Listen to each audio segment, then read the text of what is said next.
고음마저도 다 주의 것이니 세상 평안과 위로 내게 없어도 예수, 오직 예수뿐이네. 은혜 아니면 살아갈 수가 없네. 호흡마저도 다 주의 것이니 세상 평안과 위로 내게 없어도 예수, 오직 예수뿐이네. 그 신계획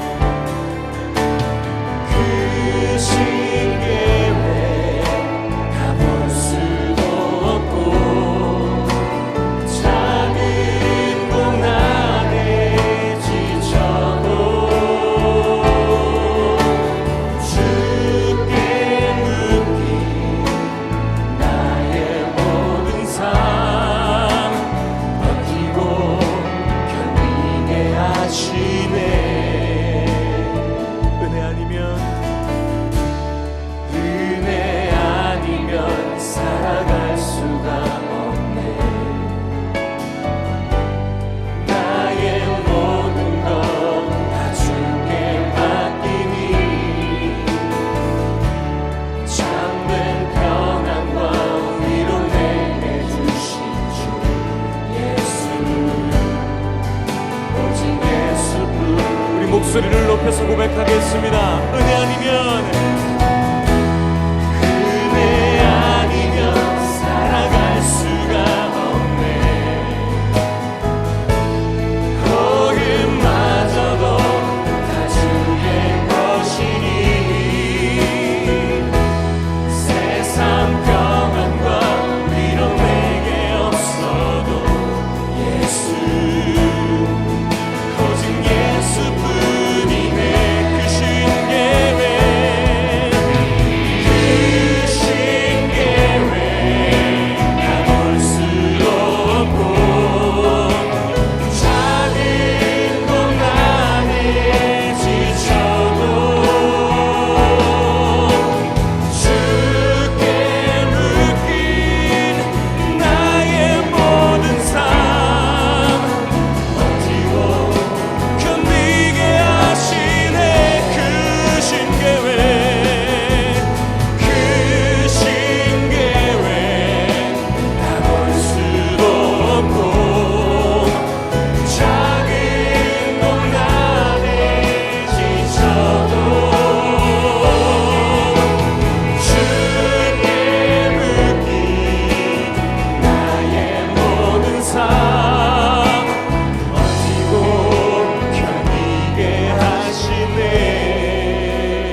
살아갈 수가 없네. 나의 모든 것 다 주께 맡기니 참된 평안과 위로 내게 주신 주 예수, 오직 예수뿐이네. 예수, 오직 예수, 오직 예수뿐이네. 예수, 오직 예수, 예수, 오직 예수뿐이네. 5월 13일 수요일 수요예배 오신 여러분들을 주님의 이름으로 축복합니다. 우리 함께 보실 말씀은 시편 8편 1절부터 9절까지의 말씀입니다. 구약성경 808쪽입니다. 여호와여 우리 주여, 주의 이름이 온 땅에 어찌 그리 아름다운지요. 주의 영광이 하늘을 덮었나이다. 주의 대적으로 말미암아 어린아이들과 젖먹이들의 입으로 권능을 세우시며 이는 원수들과 보복자들을 잠잠하게 하려 하심이니이다. 주의 손가락으로 만드신 주의 하늘과 주께서 베풀어 두신 달과 별들을 내가 보오니 사람이 무엇이기에 주께서 그를 생각하시며 인자가 무엇이기에 주께서 그를 돌보시나이까? 그를 하나님보다 조금 못하게 하시고 영화와 종기로 관을 씌우셨나이다. 주의 손으로 만드신 것을 다스리게 하시고 만물을 그의 발 아래에 두셨으니 곧 모든 소와 양과 들짐승이며 공중의 새와 바다의 물고기와 바닷길에 다니는 것이니이다. 여호와 우리 주여, 주의 이름이 온 땅에 어찌 그리 아름다운지요. 아멘. 사람은 가치 있는 존재입니다라는 제목으로 우리 함께 은혜 나누는 시간 되었으면 좋겠습니다. 종교개혁자 칼빈은 인간이 알아야 할 지식 가운데 첫째는 하나님에 대한 지식이며 둘째는 사람에 대한 지식인데, 하나님을 알지 못하고는 사람도 알 수 없다라는 유명한 말을 남겼습니다. 근데 여러분, 이 말을 거꾸로 말하면 우리가 사람을 알지 못하고는 하나님을 알 수 없다라는 말이죠. 다시 말하면 사람을 알면 하나님을 알 수 있다라는 말입니다. 그 이유는 바로 사람을 하나님의 형상을 따라 창조하셨기 때문이지요.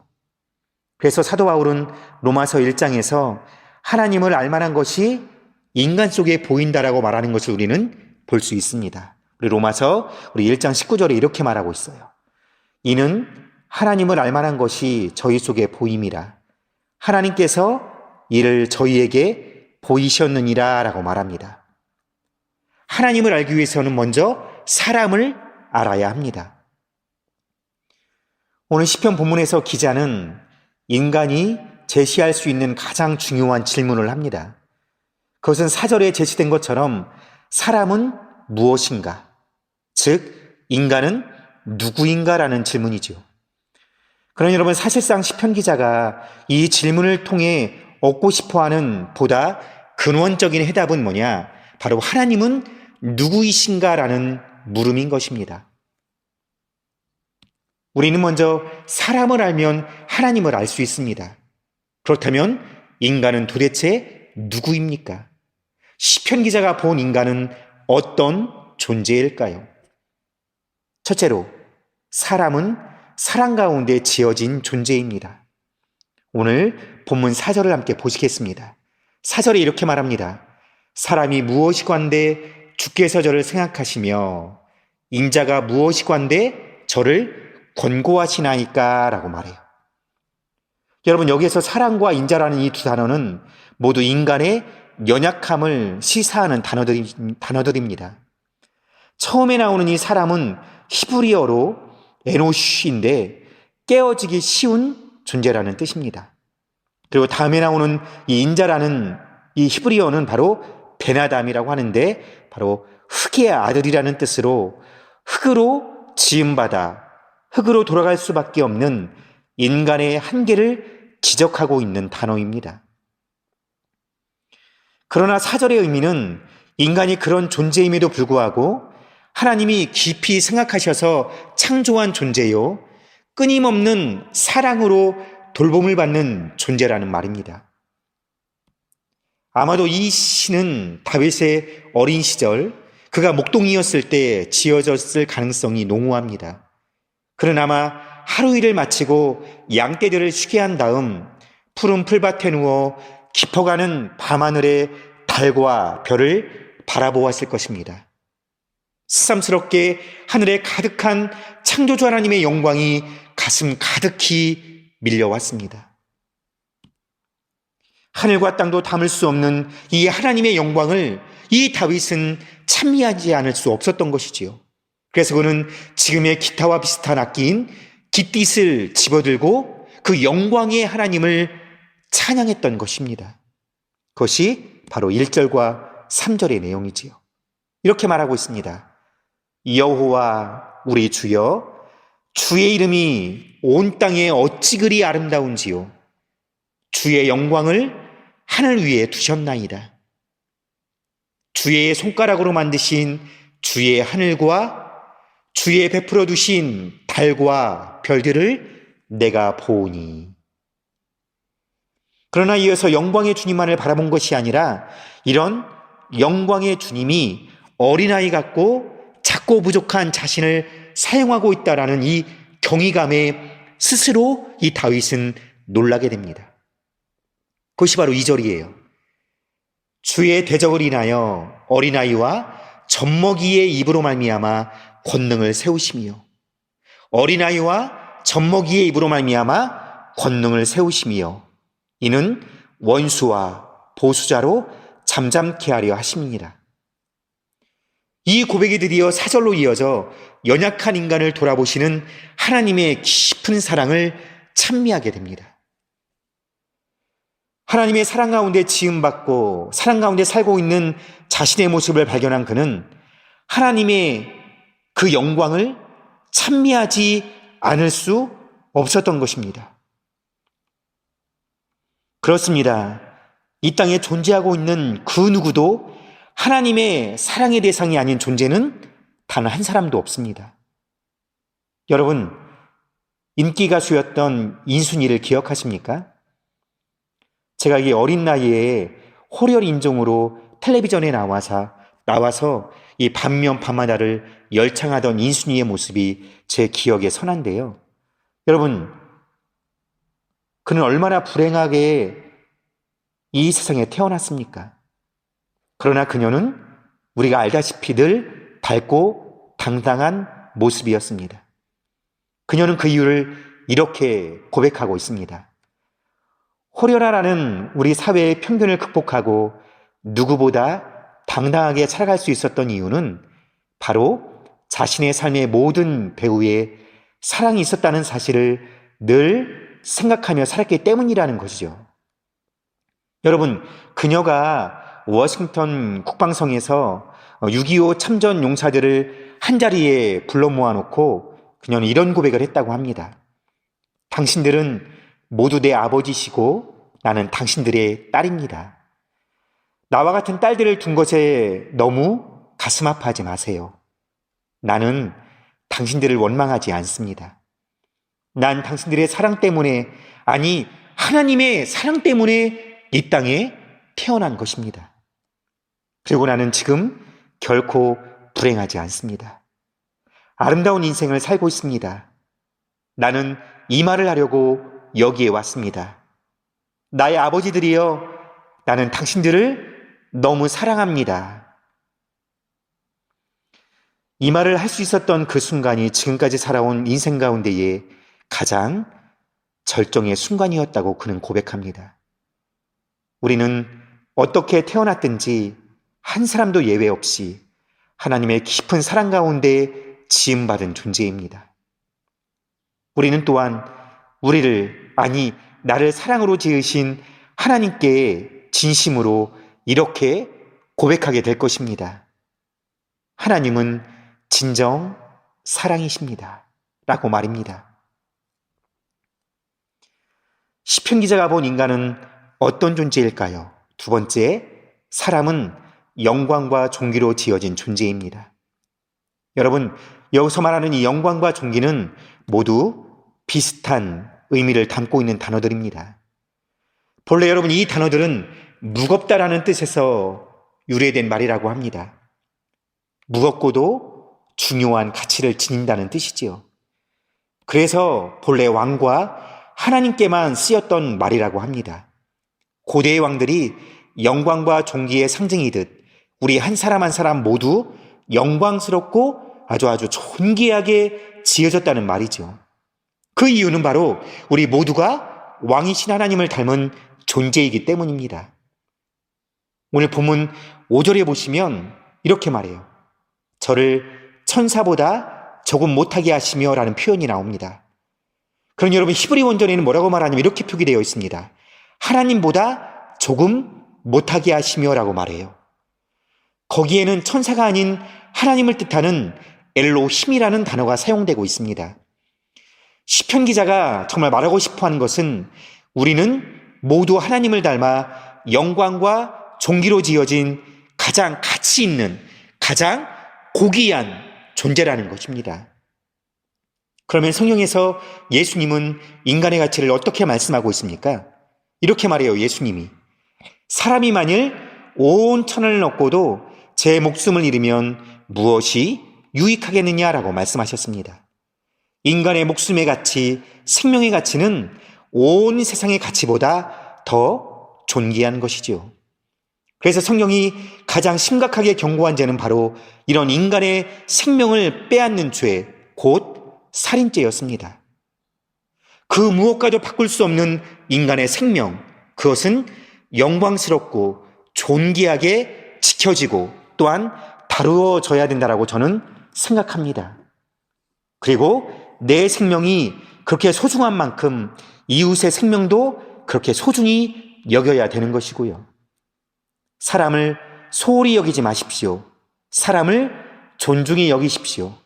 그 이유는 우리 모두가 우리 한 사람 한 사람이 중요한 가치를 지닌 존재이기 때문입니다. 하나님의 형상을 가지고 지음을 받은 돈으로 환산할 수 없는 가장 고귀한 가치를 지닌 존재이기 때문에 우리는 사람을 존귀하게 여겨야만 합니다. 시편 기자가 본 인간은 어떤 존재일까요? 마지막 세 번째입니다. 사람은 다스리도록 지어진 존재입니다. 우리가 하나님께 대하여 드리는 가장 보편적인 고백 가운데 하나는 그가 만물을 다스리는 분이라는 것입니다. 근데 여러분, 오늘 시편에서 기자는 그가 이 만물을 다스리는 책임을 우리에게 위탁하셨다고 말해요. 피조물인 인간인 우리에게 하나님께서 위탁하셨다라고 말합니다.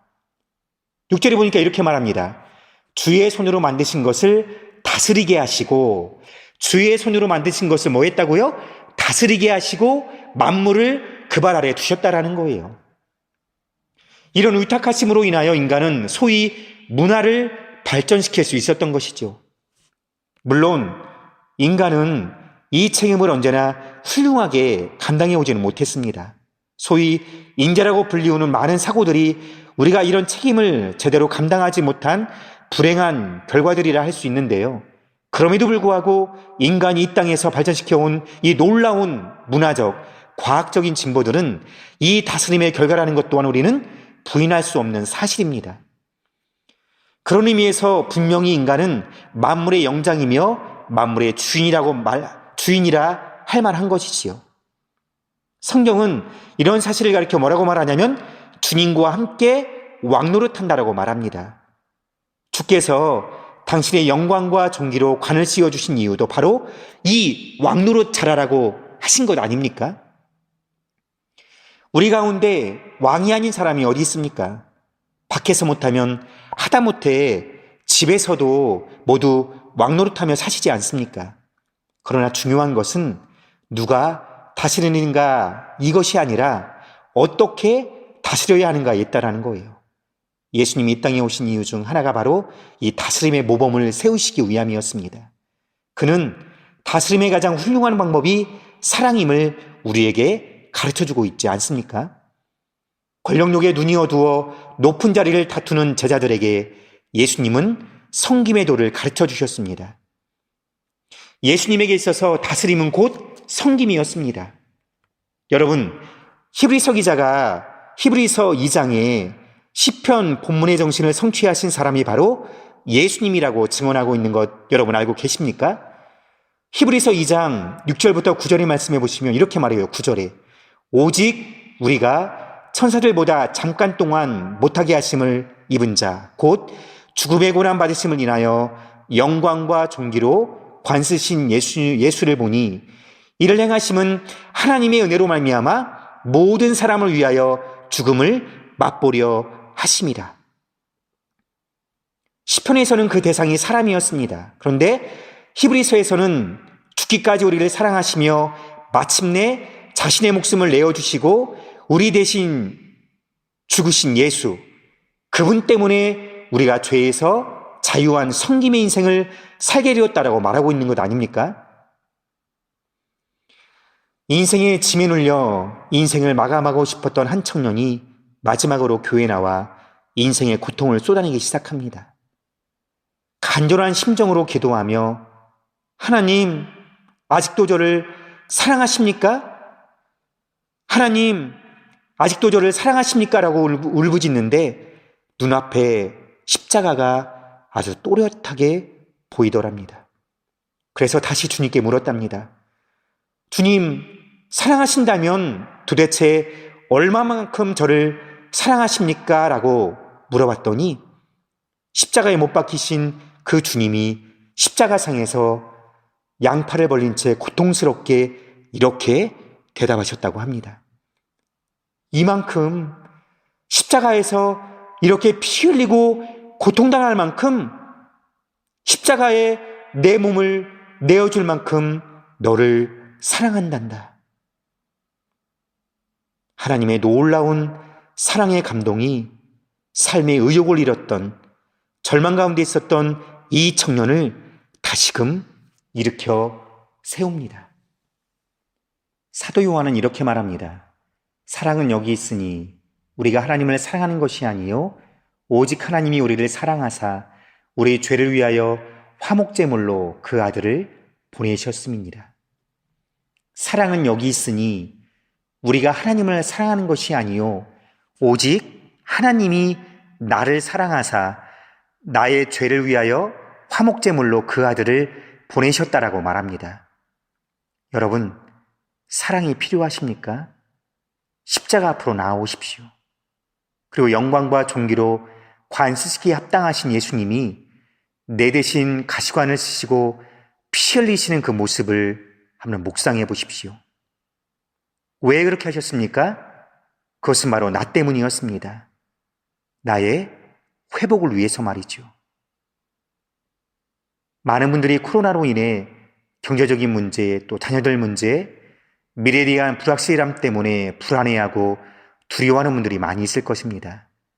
그러나 여러분, 불안해하거나 걱정하지 마십시오. 주님의 사랑을 의심하지 마십시오.